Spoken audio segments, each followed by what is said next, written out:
이것만 되면은 정말 강한 랠리가 나올 수 있어요. 중국과 미국이 싸우면서 미국은 중국을 공급망에서 이거 배제시키려고 그래요. 그럼 중국의 공급망이 배제되면 그걸 누군가 채워내야 되잖아요. 그 나라가 어디예요? 르네상스가 올 것 같아요. 우리 한국에. 이게 언제 좋아질 거냐 이거죠. 어떤 조건들이 생길 때. 그러면 이렇게까지 증시가 폭락한 이유는 도대체 뭐냐. 이 원인만 파악하면 끝나거든요. 근데 일단 가장 중요한 거는 물가잖아요. 인플레죠. 네. 근데 인플레가 너무 높았는데 근데 인플레가 완화되는 방법은 일단 제가 봤을 때는 한 두 가지 정도로 저는 좀 보고 있어요. 첫 번째가 수요를 꺾는 거죠. 이게 지금 연준이 하는 거죠. 그 금리 올리는 네, 거죠. 그래서 이거는 그렇게까지 아주 좋은 건 아니죠. 경기 침체로 갈 수 있다 보니까. 그래서 이 부분은 물론 리스크는 좀 아직은 좀 남아있다 하더라도 연준이 어쨌든 이렇게 돈 푸는 걸 줄여가지고 수요를 위축시키면 언젠가 물가는 빠집니다. 대신에 이 방법은 너무나 고통스러워요. 소비 줄죠. 기업들도 뭐 감원하고 투자 안 하게 되고. 근데 어쨌든 이렇게 돼서 시간이 지나면요 물가는 떨어집니다. 근데 한 가지 더 방법은 전쟁 끝나는 거예요. 사실은 전쟁인데 이러면 너무 좋은 게 에너지 가격이 안정감을 찾습니다. 확실히. 그래서 이것만 좀 돼주면 좋은데 이거는 뭐 우리가 컨트롤할 수 있는 건 아닌데 두 번째가 이제 영국발 금융위기잖아요. 그렇죠. 이것 때문에 우리나라가 저는 2100까지 갔다고 보거든요. 근데 영국에서도 BOE가 뭐라고 했냐면 그 영국의 국채 금리가 갑자기 튀고 막 이러니까 감세안 때문에 뭐라 했냐면 양적 완화를 갑자기 해버렸잖아요. 임시적인데 또 뭐라고 했냐면 이런 리스크가 불거지면 앞으로 계속 양적 완화 중간중간 하겠다. 국채 매입 하겠다는 거예요.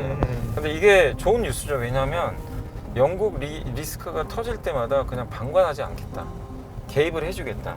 이런 뉴스거든요. 그러면 영국발 금융위기도 우리가 좀 극단적으로까지 한번 리먼 사태까지 생각하시는 분도 계시겠지만 이것도 그렇게까지 진행 안 될 수도 있어요.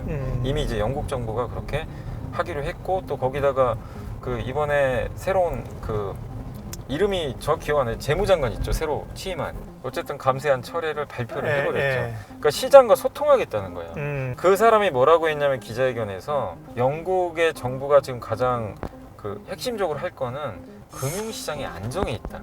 이걸 언급을 한 거예요. 안정이란 건 뭐죠? 그냥 우리 마이웨이 안 하겠다. 그냥 같이 가겠다. 이런 거니까 그러면 영국발 리스크가 완화될 수 있어요. 근데 어쨌든 두 가지 그 리스크들이 좀 해결될 조짐이 좀 보이니까 벌써 움직입니다, 시장이.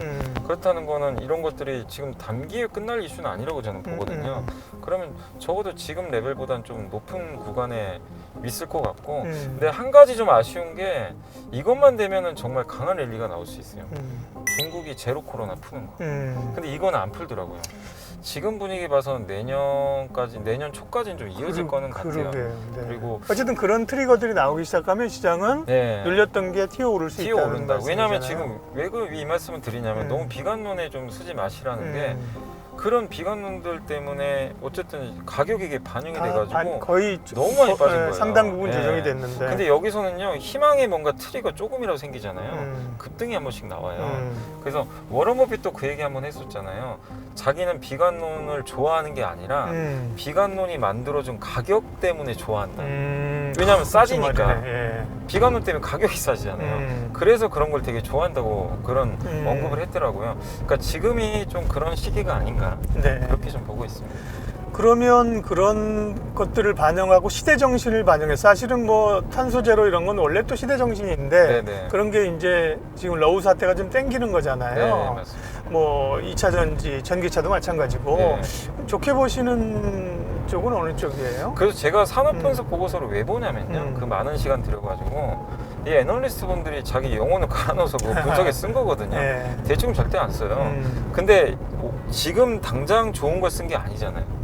그렇죠. 3개월, 6개월 아니 적어도 내년 이거를 보고 아니면 2, 3년 후를 보고 쓰시는 분들도 있어요. 그럼 거기서 우리가 아이디어를 얻을 수가 있거든요.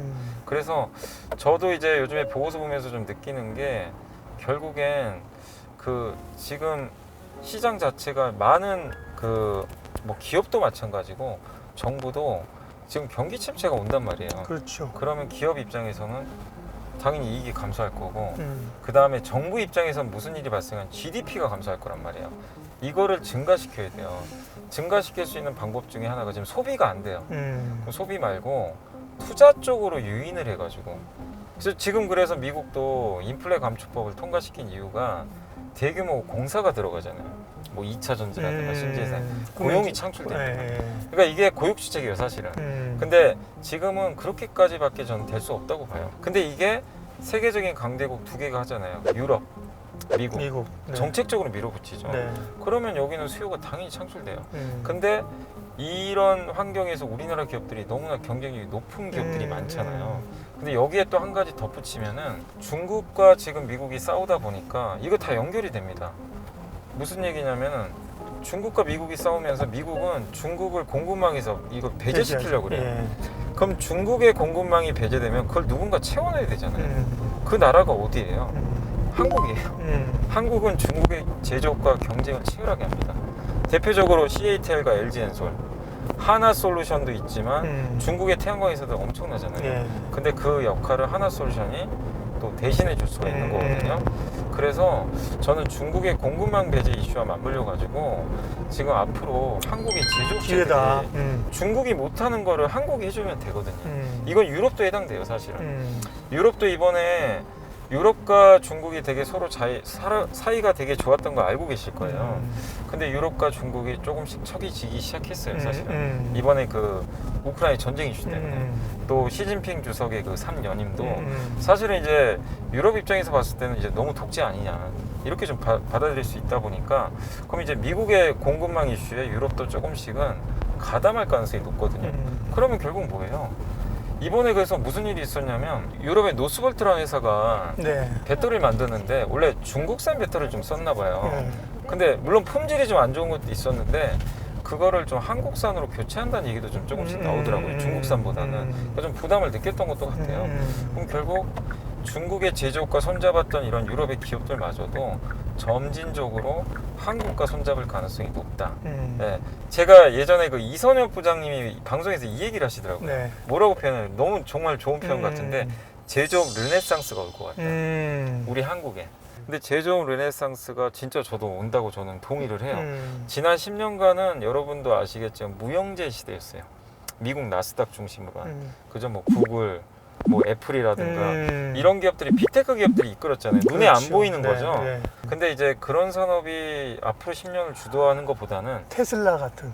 이제는 제조업을 깔고 있는. 거기다 소프트웨어 붙이면 더 좋지만 어쨌든 근데 우리나라가 제일 잘하는 건 제조업이에요. 그런 회사들의 부품 만들어주고 반도체 제공하고 카메라 주고 또 태양광 설치해주고 배 만들어주고 다 연결이 돼 있습니다. 근데 이 모든 산업이 또 중국과 경쟁을 해요. 그러니까 이게 그냥 하나의 카테고리가 아니라 다 연결이 돼 있어요. 그러다 보니까 한국의 제조업 르네상스가 뭐 정치적인 이슈가 됐건 간에 올 시기가 지금 이제 임박했다. 그 동학개미들이 해외 투자도 많이 하시잖아요. 우리가 서학개미라고 부르는데 해외 투자는 좀 필수적으로 해야 돼요. 뭐 물론 상황에 따라 다르겠지만 그렇게 물어보면 뭐라고 하세요? 저는 이제 작년 말에 아마 해외 주식 투자하신 분들 지금 굉장히 상처가 크실 거예요. 그때 미국 주식이 너무 좋을 때였는데 그때 이제 국내 주식도 버리고 그쪽 가셔가지고 또 한 번 더 하시고 그러셨는데 해외 주식은 저는 하는 게 좋다고 생각해요. 왜냐하면 이제 같이 병행하면 좋은 게 왜 이 말씀을 드리냐면 특히 미국인 게 미국이 어쨌든 세계 시장을 선도를 해요. 그렇죠. 그리고 미국의 이런 그 리더들이 너무 많아요. 근데 거기에 우리나라 기업들이 또 납품하는 기업들이 많이 있잖아요. 그러니까 꼭 그런 기업들은 무조건 투자가 아니라 그런 선두 기업들이 있죠. 미국에. 예를 들면 테슬라라도 한번 제대로 분석을 해보시라는 거예요. 테슬라가 전기차만 하는 회사가 아니잖아요. 거기 밸류체인이 되게 다양해요. 태양광도 하고요. 근데 투자를 안 하더라도 테슬라가 하는 방향을 공부를 하면 거기에서 아이디어가 나와요. 한국에 이 산업에 투자하면 되겠다. 테슬라가 왜 여기다 투자를 하지? 그러면 한국의 로봇주들이 왜 움직이는지 이유가 나옵니다 사실. 그리고 요즘에 제가 좀 공부하고 있는 분야 중에 하나가 전력반도체라고 요즘에 많이 나오잖아요. 전력반도체 예전에 좀 들으긴 봤는데 그러니까 미국의 대표적인 게 저도 몰랐던 기업인데 울프스피드라는 기업이 있어요. 처음 들어보네. 그 전력반도체 그 웨이퍼가 있거든요. 이거 만드는 세계 1등 기업이에요. 저도 이제 공부하면서 안 거죠. 근데 이걸 공부를 해봤더니 전력 반도체 시장이 이 회사도 그렇지만 많은 미국 기업들이 여기에 집중 투자를 한 거예요. 이거 되는구나. 왜냐면 전기차에 이제 전력 반도체 많이 들어가거든요. 그러면 이걸 공부함으로 인해서 내가 울프 스피드에 투자해도 돼요. 그거 1등 기업 하는 것도 좋죠. 근데 이 공부가 되면 아 이거 되겠구나. 그러면 한국에 무슨 회사가 있지? 가장 열심히 하는 회사 중에 하나가 지주회사 SK 자회사들이 있거든요. 그러면 SK도 한번 괜찮네? 이렇게 이제 한국과 연결도 지어보는 거예요. 저는 그냥 무조건 미국 주식을 해야 됩니다. 이 논리를 말씀드린 게 아니라 리더가 보이면 한국에 연결이 돼요. 그러면은 그냥 내가 전력 반도체 투자하는 게 하는 것보다는 미국의 울프 스피드를 통해서 공부를 하고 테슬라 통해서 로봇, 전기차까지 공부하면요 한국 기업 투자할 때 남보다 몇 발 앞서갑니다.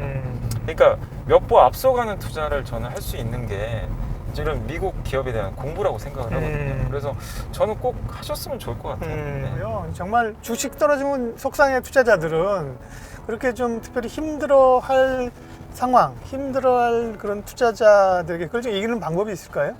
일단 권유드리고 싶은 거는 장이 너무 안 좋고 내가 뭐 어떻게 할 수 없을 때는 뭐 기업의 문제가 아니라 전체 시장의 문제가 갑자기 생겼거나 이럴 때는요 그날은 아무것도 하지 마세요. 그냥 덮어요? 계좌 덮으세요. 그냥. 이거 본다고 해결될 문제도 아니고. 그렇지. 뭐 두 번 봐서 1% 오를 것 같으면 계속 열어보지.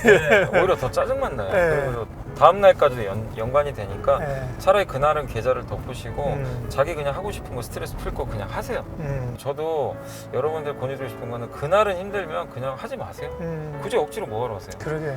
다음 날 하세요. 다음 날. 다음 날 하거나 하루 이틀 후에 하면 한번 해보세요. 확실히 더 스트레스가 좀 경감이 될 겁니다. 좋은 꿀팁을 주셨고요. 염이사님의 또 남은 시간에 열정을 갈아 넣어서 하시고 싶은 꿈은 뭐예요? 저는 그거는 꼭 한번 해보고 싶더라고요. 그 제 꿈 중에 하나가 라디오 DJ. 정말 저는 이제 방송도 재밌는데 라디오도 제가 이제 고정을 한 번씩 거의 라디오 섭외 들어올 것 같은데. 근데 라디오가 재밌더라고요. 따뜻하잖아요.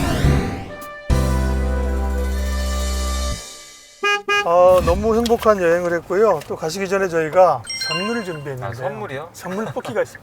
뽑기통 주세요. 이런 게 행복이잖아요. 네, 자 하나 골라보십시오. 저는 그래도 빨간색 해야죠. 주식하시는 빨간 거를 쌀 20kg. 어유 감사합니다. 쌀 20kg. 네, 오늘 정말 너무 행복한 시간이었고 너무 감사합니다. 시간 내주셔서 감사합니다. 너무 이런 방송 좋네요. 다음에 또 한번 하시고요. 오늘도 좋은 방송 하십시오. 네네 알겠습니다. 고맙습니다. 네 감사합니다.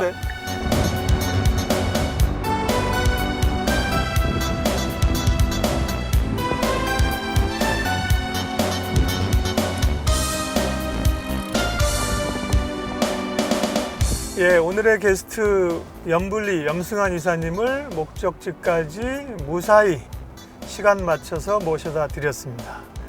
가을 겨울 가면서 또 만날 분들이 어떤 분일까 미리 기대가 됩니다. 네, 여러분들 예민수의 픽업 주식초등학교 많이 사랑해 주시고 많이 응원해 주십시오. 고맙습니다.